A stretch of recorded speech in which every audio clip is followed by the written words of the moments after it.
जय श्री श्याम, हारे के सहारे की जय हो। श्याम बाबा की जय हो, लख दातार की जय हो, तीन बाण धारी की जय हो, शीश के दानी की जय हो।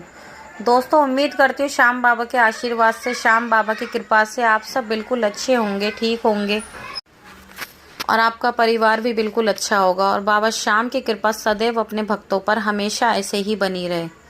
तो दोस्तों, जो लोग हमारे वीडियोस को देख रहे हैं, जो नए लोग जुड़ रहे हैं, सबसे पहले वो हमारे चैनल को सब्सक्राइब कर बेल आइकन को ज़रूर प्रेस कर लें और कहानी को अंत तक ज़रूर सुने। जब भी आपको समझ में आएगी कहानी पूरी तरह से बाबा के चमत्कारों के बारे में, तभी आप जान पाओगे। तो चलिए, ज़्यादा देर ना करते हुए कहानी को शुरू करते हैं। कहानी शुरू करने से पहले सभी भक्तों को जय श्री श्याम। दोस्तों, कहते हैं जब मन में विश्वास हो और पक्की लगन हो और सच्ची भक्ति हो तो भगवान भी विवश हो जाते हैं अपने भक्त से मिलने के लिए। भगवान को आना ही पड़ता है अपने भक्त से मिलने के लिए। ऐसा आज के कलयुग के टाइम में भी होता है। भगवान खुद अपने भक्त से मिलने पे मजबूर हो जाते हैं। आज की जो कहानी है सुमित्रा जी की कहानी, जो कि एक बुजुर्ग महिला है। वो दिल्ली की रहने वाली हैं, दिल्ली शहादरा की रहने वाली हैं। उनकी उम्र 50 वर्ष है। सुमित्रा जी बताती हैं कि उनके 3 बेटे और 3 बहुएं हैं। भरा पूरा उनका परिवार है। उनके घर में किसी चीज़ की कोई कमी नहीं है। पैसा वैसा हर चीज़ से वो तृप्त हैं। उनको किसी चीज़ की कोई कमी नहीं है। बस कमी है तो थोड़ी सी अपनेपन की, क्योंकि अब बच्चे घर में बड़े हो गए हैं, सब अपने अपने कामों में व्यस्त हो गए हैं। पोता पोती भी अपने कामों में लगे रहते हैं। अब वो थोड़ा उनको अकेलापन सा महसूस होता है। कोई उनके पास, किसी के पास इतना वक्त नहीं कि वो उनके पास 2 मिनट के लिए बैठ भी जाएं। तो सुमित्रा जी थोड़ा अकेलापन महसूस करती हैं। ऐसे ही घर में अपने कभी इधर बैठना कभी उधर बैठना, अपना ऐसे ही वो अपना टाइम बिताती हैं। एक दिन सुमित्रा जी अपने घर के बाहर ही जाकर बैठी हुई थी। कुछ औरतें और आ गई, उनकी उम्र की, उनकी साथ की, उनके पास आ गई। तो आकर वो कहने लगी कि ऐसे ही बातें करने लगे, बातों ही बातों में कहने लगी कि चलो श्याम बाबा के मंदिर चलते हैं। श्याम बाबा का मंदिर बहुत, वहाँ पे बहुत मान्यता है, तो एक बारी हम भी दर्शन करके आते हैं। जब भी सुमित्रा जी कहती हैं कि कौन श्याम बाबा, जब भी उनमें से उनकी एक सहेली बताती हैं कि एक खाटू श्याम जी बाबा हैं, राजस्थान में उनका मंदिर है।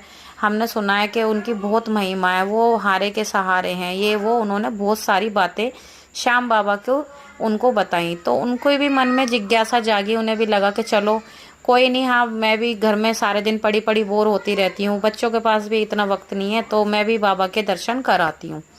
तो वो भी अपनी सहेलियों के साथ 11 के दिन श्याम बाबा के लिए दर्शनों के लिए निकल जाती हैं। और जब वो दर्शनों के लिए जाती हैं तो अपने घर से अपनी बहू से चूरमे का और खीर का प्रसाद बनवा कर ले जाती हैं। वो कहती हैं मैं श्याम बाबा को खीर और चूरमे का प्रसाद चढ़ाऊंगी। तो जब वो यहाँ से निकल जाती हैं खीर चूरमे का प्रसाद लेकर, तो उनकी उम्र ज़्यादा होने के कारण 50 वर्ष की जब वो हो जाती हैं तो उनके पैरों में दर्द रहता है। पर फिर भी वो श्याम बाबा के दर्शनों के लिए चली गई। 11 का दिन था। श्याम बाबा के दरबार में बहुत ज़्यादा भीड़ थी। तो वो भी लाइन में लगी हुई थी अपनी सहेलियों के साथ। तो उनको करीब 2 से 3 घंटे हो चुके थे। अब उनके पैरों में बहुत ज़्यादा दर्द हो गया था। तो वो अपनी सहेलियों से कहने लगी मेरे पैरों में बहुत ज़्यादा दर्द हो रहा है और मैं ये बाबा के लिए प्रसाद लेकर आई थी, तुम इसको अंदर चढ़ा देना, मैं बाहर बैठ जाती। तो उनकी सहेलियों ने कहा कि ठीक है, तुम बाहर बैठ जाओ, हमारा वहीं पर इंतजार करना, हम तुम्हें वहीं पर मिलेंगे। वो ऐसा कहकर बाहर आ गई। बाहर आकर वो मन ही मन फिर से उदास हो गई, बहुत ज़्यादा सोच में पड़ गई। बहुत ज़्यादा अपने आप को कहने लगी कि पता नहीं मैंने कौन से कर्म करे हैं जो मैं श्याम बाबा के दर्शन नहीं कर पाई। पता नहीं श्याम बाबा मुझसे कहीं नाराज तो नहीं है, क्योंकि मैंने तो उन्हें पहले कभी देखा भी नहीं है। मैंने तो पहली बार उनका नाम सुना और पता नहीं मेरे दिल में एकदम जिज्ञासा जागी। सोचा उनके दर्शन करूंगी और सुना था खीर चूरमे का भोग उन्हें बहुत पसंद है, मैं लेकर आई थी। वो भी मैं अपने हाथों से श्याम बाबा को नहीं लगा पाई। पता नहीं क्यों, ऐसा क्या हुआ। बस वो किसी और चीज़ को लेकर नहीं, इसी चीज़ को लेकर पता नहीं अचानक से वो बहुत ज़्यादा परेशान हो गई। तभी वो देखती है उनके सामने एक लड़का खड़ा होता है, नौजवान लड़का होता है, वाइट कलर का वो कुर्ता पहने होता है। जब भी वो कहता है माँ जी क्या हुआ, आप क्यों इतना परेशान हो। तो वो कहने लगी कि कुछ नहीं बेटा, मैं ऐसे ऐसे पहली बार श्याम बाबा के दर्शन के लिए आई थी, मैंने सुना था और खीर चूरमे का प्रसाद लेकर आई थी, वो भी मैं अपने हाथों से बाबा को चढ़ा नहीं पाई। जब भी वो लड़का कहता है कि कहीं ये थैला तो आपका नहीं है, तो उसने उन माता जी ने देखा और उन्होंने कहा अरे हाँ ये तो मेरा ही है। तो उस लड़के ने कहा कि माँ जी मैं वहाँ लाइन में खड़ा हुआ था, जब भी मुझे ये थैला मिला तो मैंने आपको देखा तो ये आप ही का है। तो उन्होंने कहा हाँ बेटा ये मेरा ही है। तो मैं कैसे मिल गया? उन्होंने कहा पता नहीं ऐसे वहाँ पर मिला था। तो उन्होंने कहा चलो माँ जी आप परेशान मत हो, मैं आपको श्याम बाबा के दर्शन कराता हूँ। तो फिर वो माँ जी को अपने साथ लेकर वो लड़का गया और पता नहीं 5 मिनट में उसने ले जाकर श्याम बाबा के आगे ले जाकर उन माँ जी को बैठा दिया। जब वो माँ जी श्याम बाबा के दरबार में बाबा श्याम के सामने बैठी तो उनकी आंखों से इतने आंसू बहने लगे, इतने आंसू बहने लगे। वो सोचने लगी कैसे मैं अभी तो बाहर आपसे यही कह रही थी और आपने कैसे मुझे अपने पास मतलब इतनी जल्दी कैसे मैं यहाँ पर आ गई आपके दर्शन। उन्होंने बड़े श्रद्धा भाव से बड़े प्यार से बाबा को भोग लगाया और फिर उन्होंने देखा पीछे मुड़ के तो उन्हें वो लड़का कहीं पर भी दिखाई नहीं दिया। वो बड़ी परेशान कहने लगी पता नहीं कहाँ चला गया, मन ही मन सोचने लगी। ऐसा सोचकर बाबा के दर्शन करके वो बाहर आ गई, फिर से वहीं आकर अपनी सहेलियों का इंतजार करने लगी। जब उनकी सहेलियां दर्शन करके आई तो वो कहने लगी कि काफ़ी समय हो गया तुम्हें यहाँ पर बैठे हुए, टाइम लग गया, अंदर बहुत ज़्यादा भीड़ थी इस वजह से हमें थोड़ा सा वक्त लग। तो वो कहने लगी कि कोई बात नहीं। तो वो मुस्कुरा रही थी माँ जी। तो उनकी सहेलियां कहने लगी क्या हुआ, तुम कैसे मुस्कुरा रही हो, तुम तो दर्शन भी नहीं कर पाई। तो उन्होंने कहा उन्हें सारी बात बताई कि ऐसे ऐसे मैं यहाँ पर बैठी थी, एक लड़का आया उसने मुझे दर्शन कराए और पता नहीं फिर वो कहाँ चला गया, कहाँ गायब हो गया, दिखाई नहीं। तभी उनकी सहेलियां भी एकदम शॉक हो गई और वो सब फिर उन्हें एकदम समझ में आया कि वो और कोई नहीं हमारे प्यारे श्याम बाबा थे। और वो फिर और ज़्यादा रोने लगी, उनकी आंखों में आंसू आ गए कि मैं इतनी भाग्यशाली हूँ। मैं तो अपने आप को सोच रही थी मैं बाबा के दर्शन नहीं कर पा रही और बाबा श्याम खुद मुझे लेने आए, उन्होंने खुद अपने दर्शन मुझे दिए।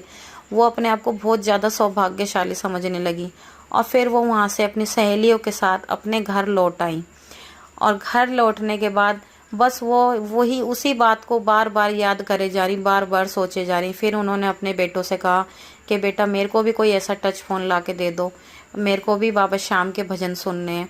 तो उनके बेटों ने उनके कहने पर ला दिया। तो वो किसी ना किसी से बाबा श्याम की ऐसी सत्य कहानियाँ चलवा लेती हैं, बाबा श्याम के भजन चलवा लेती हैं और सारा दिन श्याम बाबा के भजनों में मगन रहती हैं, बाबा श्याम के भजन सुनती रहती हैं, बाबा श्याम की सत्य घटनाएं सुनती रहती हैं और उन्हें सुन सुनकर वो और भी ज़्यादा बाबा श्याम के इतने करीब पहुंच गई कि अब वो श्याम बाबा पर इतना विश्वास करती हैं, बहुत ज़्यादा। श्याम बाबा को वो अपना बेटा मानती हैं और जब भी उन्हें अकेलापन महसूस होता है, अब उन्हें ज़रूरत ही नहीं होती कि उनके पास कोई है नहीं, उन्हें हर वक्त ऐसा लगता है कि मेरे साथ मेरा बेटा है। वो हर वक्त उनसे बात करती रहती है, उन्हें कुछ भी बात करनी होती है वो अपनी सारी मन की बात श्याम बाबा से करती हैं, हर बात श्याम बाबा को बताती हैं, क्योंकि उनके घर के बच्चों को, उनके पोती पोतों को इतना वक्त नहीं है कि उनके पास बैठें। पहले उन्हें काफ़ी ज़्यादा अकेलापन महसूस होता था पर आज वो अपने आप को बिल्कुल भी अकेला नहीं समझती। वो हर बात श्याम बाबा से करती हैं और जो भी वो कहती हैं श्याम बाबा उनकी हर मनोकामना पूरी करते हैं। ऐसे हैं हमारे श्याम बाबा। तो दोस्तों आज की ये सत्य कहानी यहीं पर ख़त्म होती है। कैसी लगी आप सभी को कमेंट करके ज़रूर बताना और कमेंट बॉक्स में जय श्री श्याम लिखना बिल्कुल भी मत भूलना। साथ ही साथ वीडियो को ज़्यादा से ज़्यादा शेयर करें और हमारे चैनल को ज़रूर सब्सक्राइब कर बेल आइकन को प्रेस कर लें, क्योंकि हम अपने चैनल पर ऐसी वीडियोस लेकर आते हैं और बेल आइकन को आप प्रेस करोगे तो सबसे पहले नोटिफिकेशन आपके पास पहुंचेगा। तो मिलते हैं कल एक और नई वीडियो के साथ। जब तक के लिए सभी भक्तों को जय श्री श्याम।